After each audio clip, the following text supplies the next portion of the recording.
Hola amigos, bienvenidos a un tema nuevo del estudio bíblico. Gracias por estar ahí en sus casas. En el día de hoy el tema se titula Top Secret o Alto Secreto, como diríamos en español. Es una información que el enemigo de almas no quiere ni que usted conozca ni que el resto del mundo conozca, porque es su arma secreta. El arma secreta que él utiliza para mantenernos bajo su reinado, bajo su poder.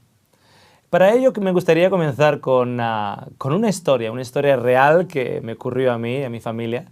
Y tengo que presentarles a un animalito que es bien preciado en nuestro hogar. Su nombre es Cuba y él es un Golden Retriever. En estos momentos tiene 12 años, perdón. Y nada, lo tuvimos desde pequeñito. Cuba fue regalado por mi hermano y creció, ha ido creciendo con mis hijos. Era tan hermoso, tan bonito. Su papá era campeón en perros de exhibición allá en Australia.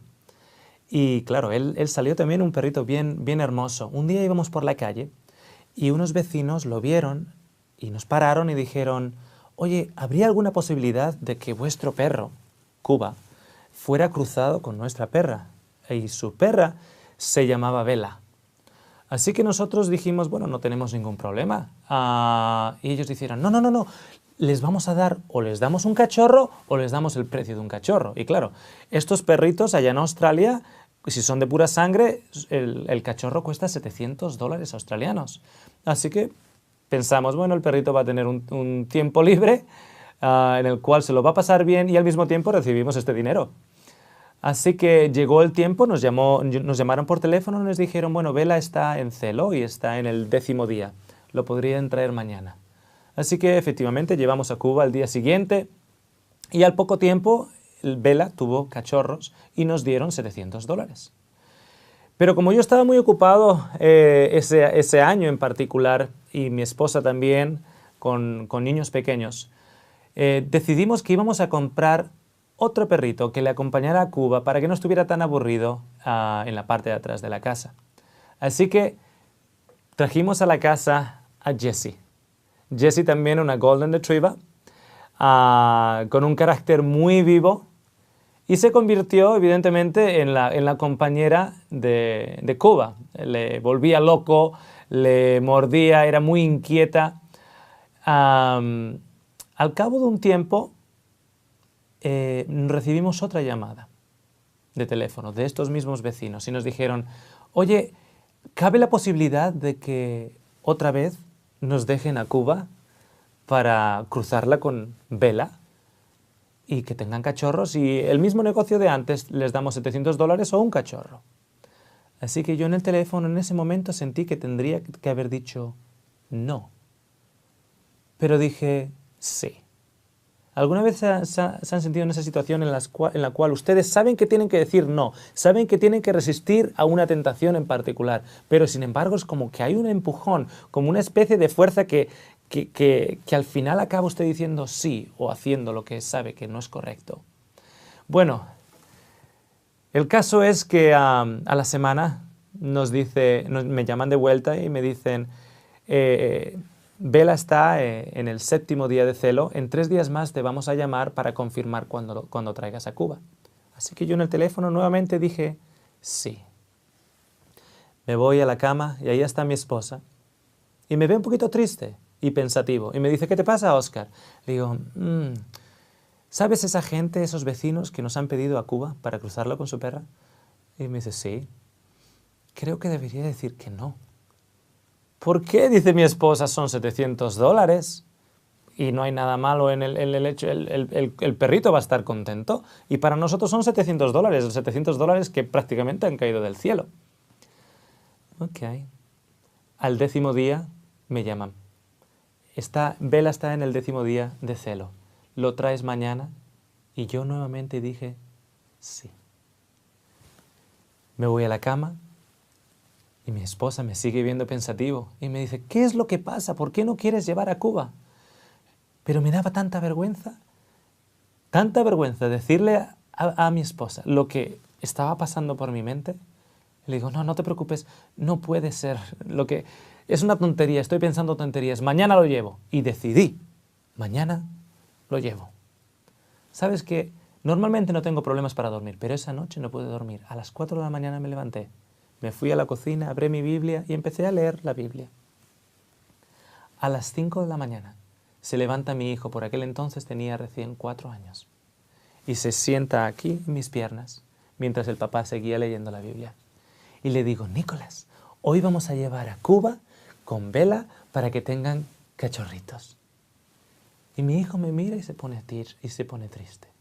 Y le digo, Nicolás, ¿acaso no te gustan los cachorritos? Y me dice, sí. Y dice, ¿pero por qué estás triste? Papito, no quiero que lleves a Cuba. Y dice, ¿por qué no?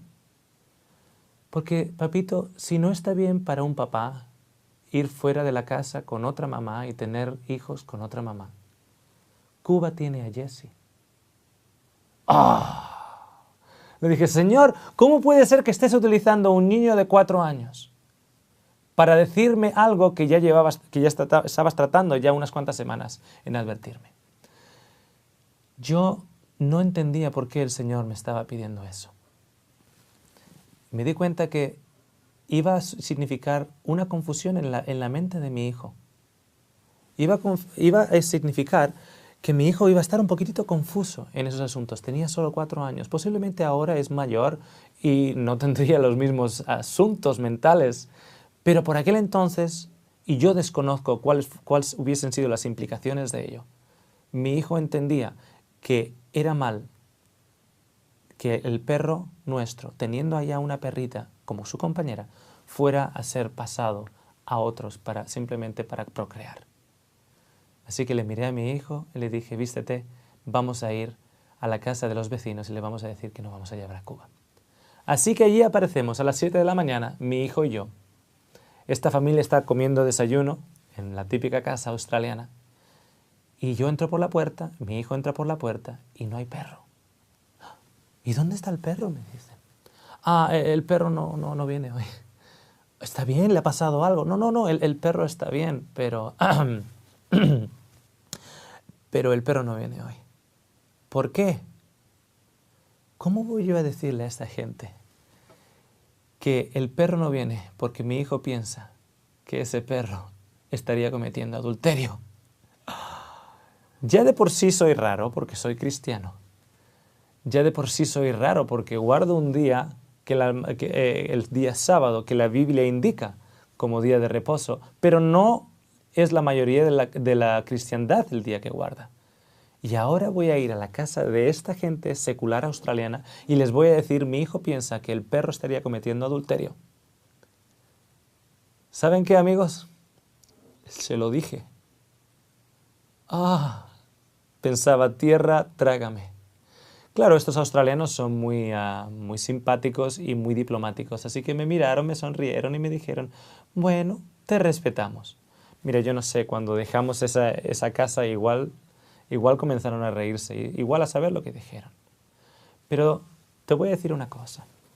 Había un enorme parque entre mi casa y la casa de estos vecinos.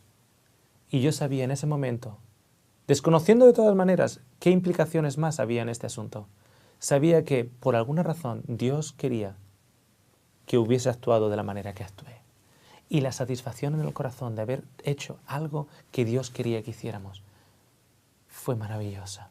Cogí a mi hijo, lo levanté al cielo y hasta el día de hoy él siempre se acuerda del día en que fue con el papá, cuando tenía 4 años, a hacer algo que él en su corazón creía que era justo, para que Cuba no cometiera adulterio.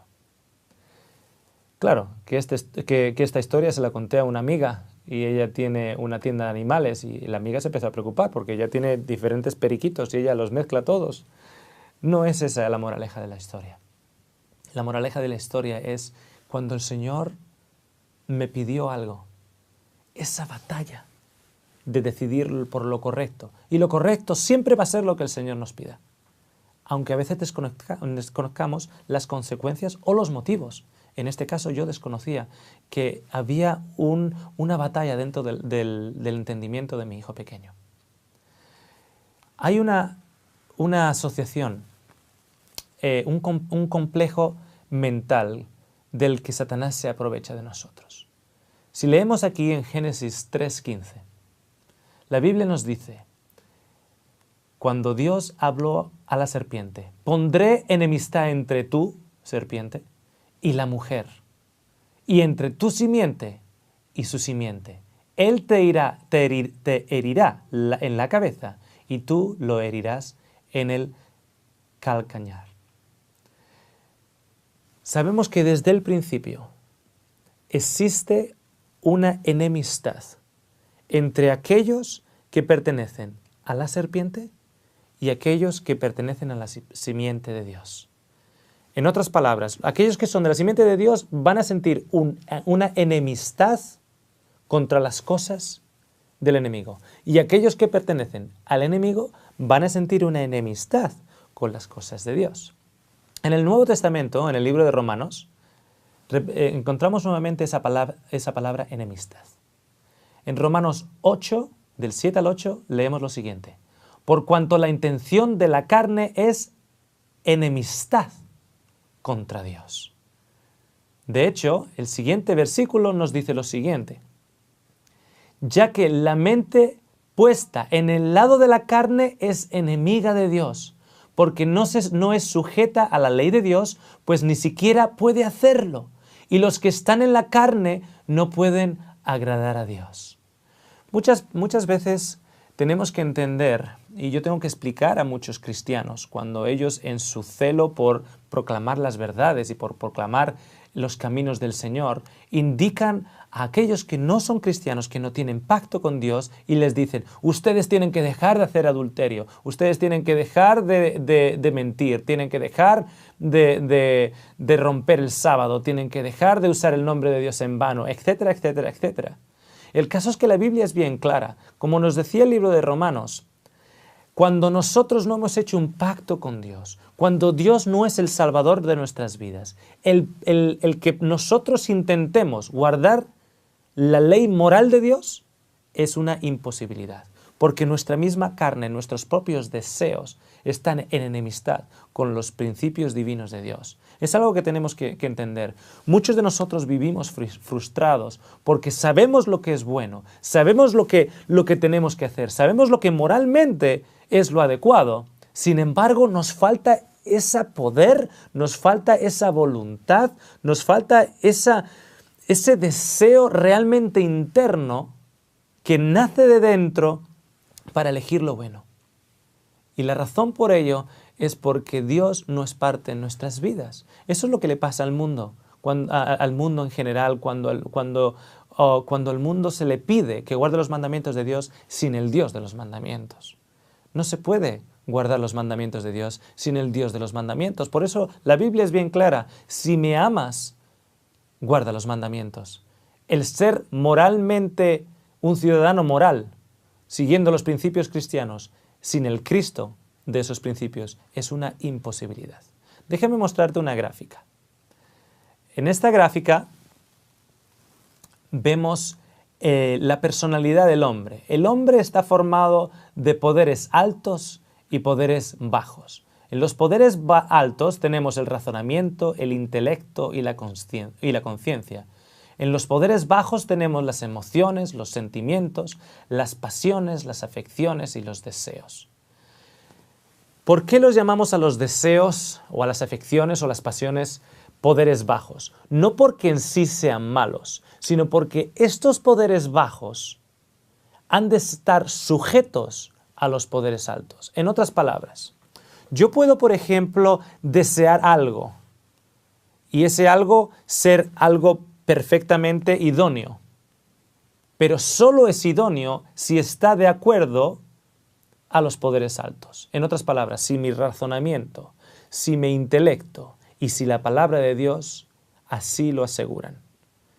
Yo puedo estar deseando a una mujer que no es mi mujer, pero eso va en contra de los poderes altos, de mi razonamiento, de mi intelecto y de la palabra de Dios, según habla a través de mi conciencia.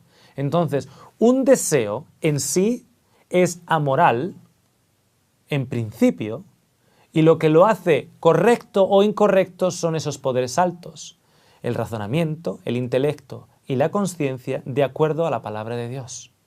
Es por eso que el matar, el deseo de matar a alguien es incorrecto. ¿Por qué?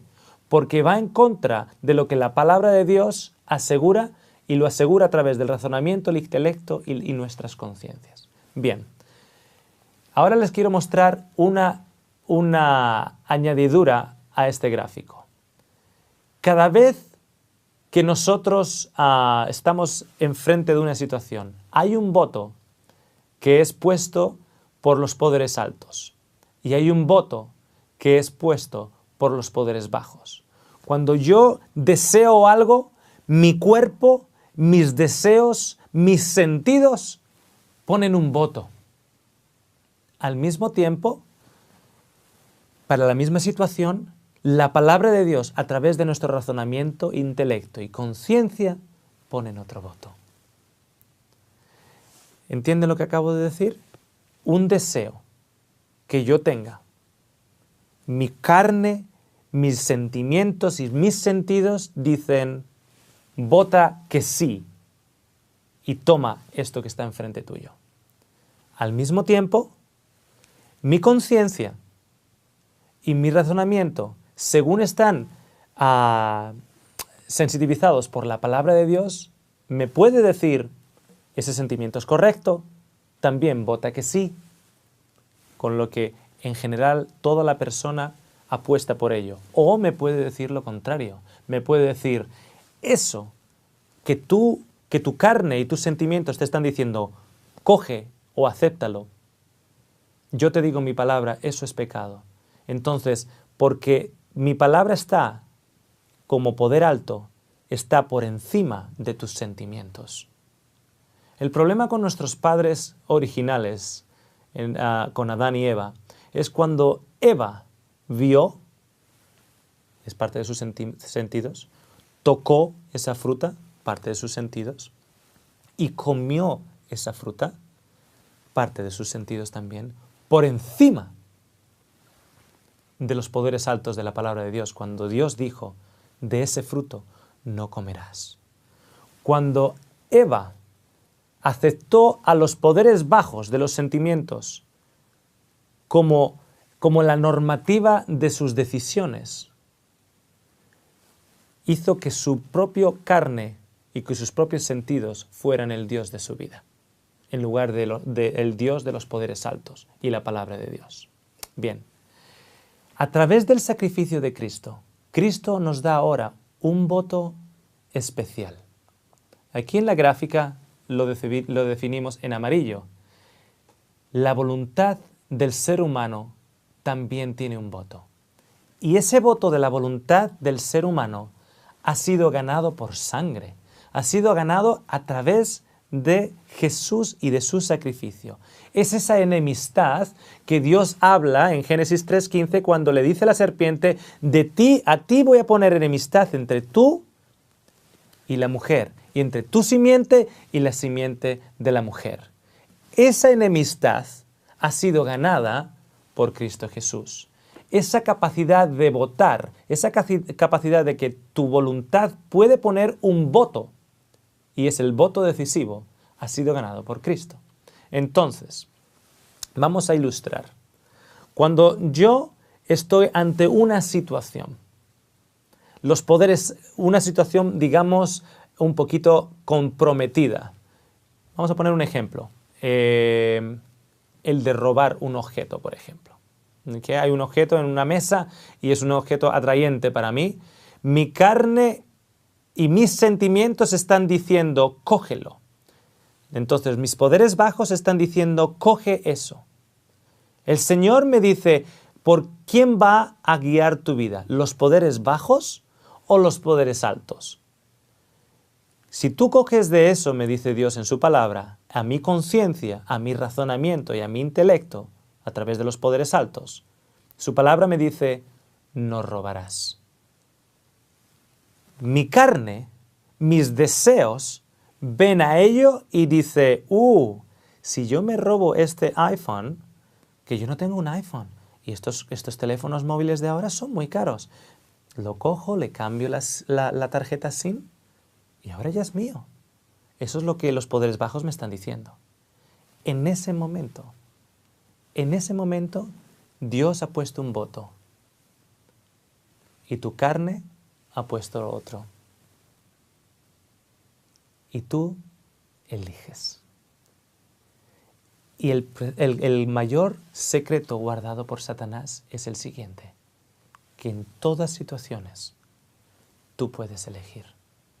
Yo no sé dónde estás ahora en tu vida, no sé qué situaciones estás enfrentando, qué tentaciones te estás enfrentando, pero el gran secreto oculto para la humanidad de Satanás es el siguiente. Tú tienes el poder de tu voluntad para elegir quién quieres que rija tu vida. ¿La palabra de Dios a través de los poderes altos o tus sentimientos y tus deseos? Algunos de esos sentimientos y deseos van a ser buenos, pero solo son buenos cuando están autorizados por la palabra de Dios. Imagínate que esto es una llave. ¿Ok? Imagínate que esto es una llave.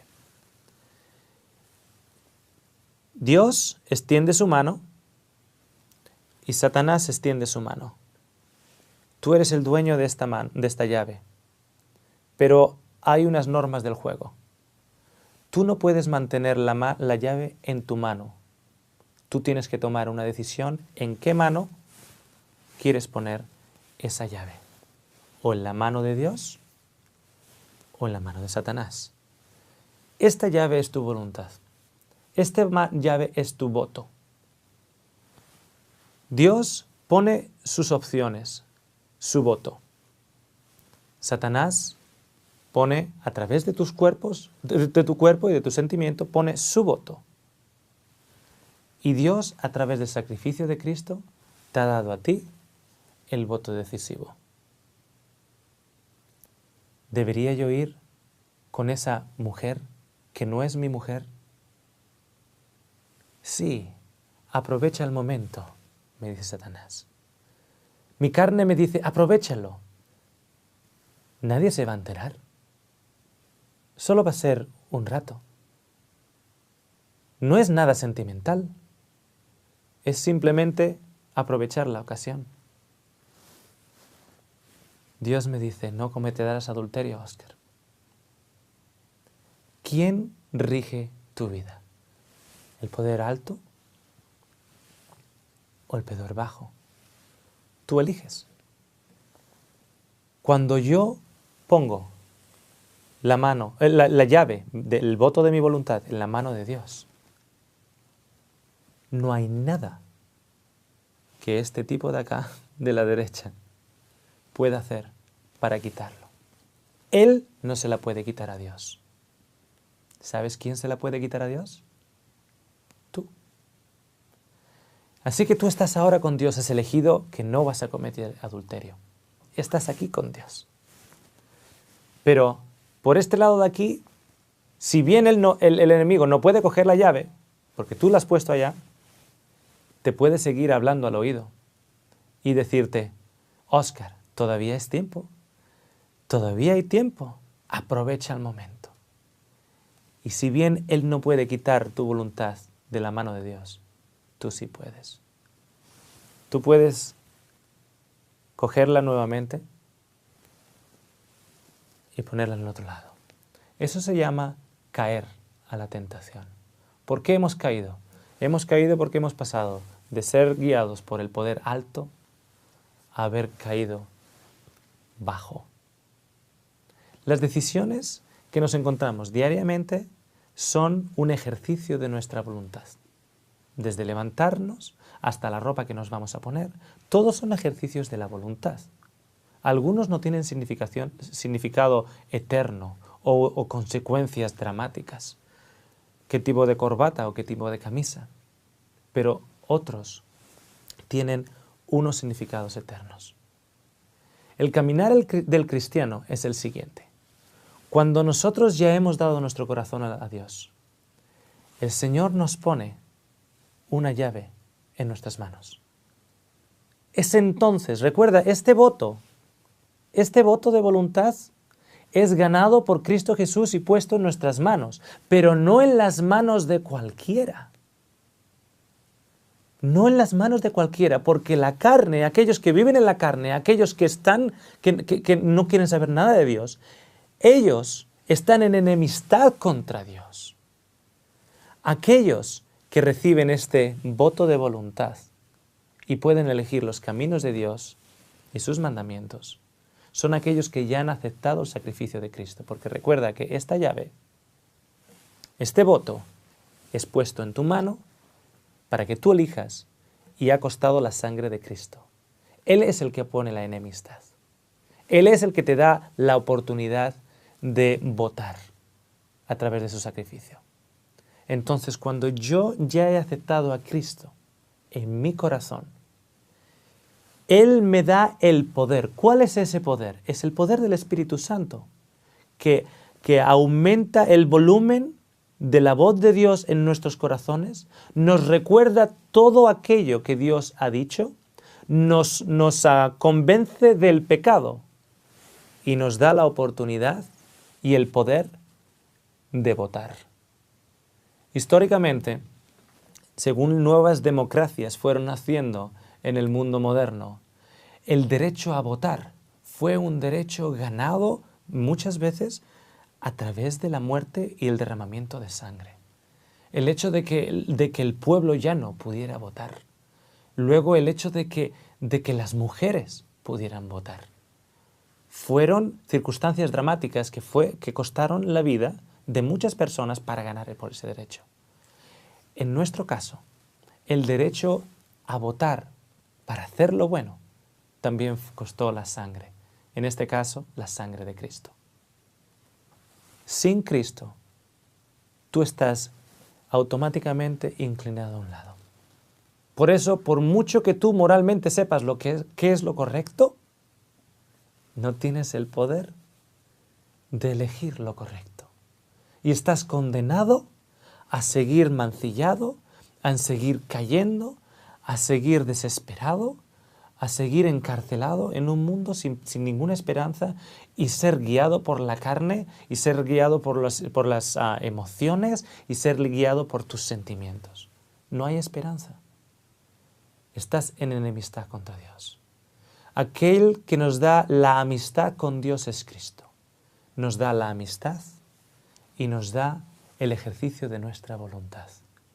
Cuando tú entiendes que Satanás no puede robarte ya el ejercicio de tu voluntad cuando tú estás con Cristo, tú puedes elegir a Dios en todo momento, en toda situación, y no hay tentación que sea grande, suficiente, como para robarte a ti de las manos de Cristo.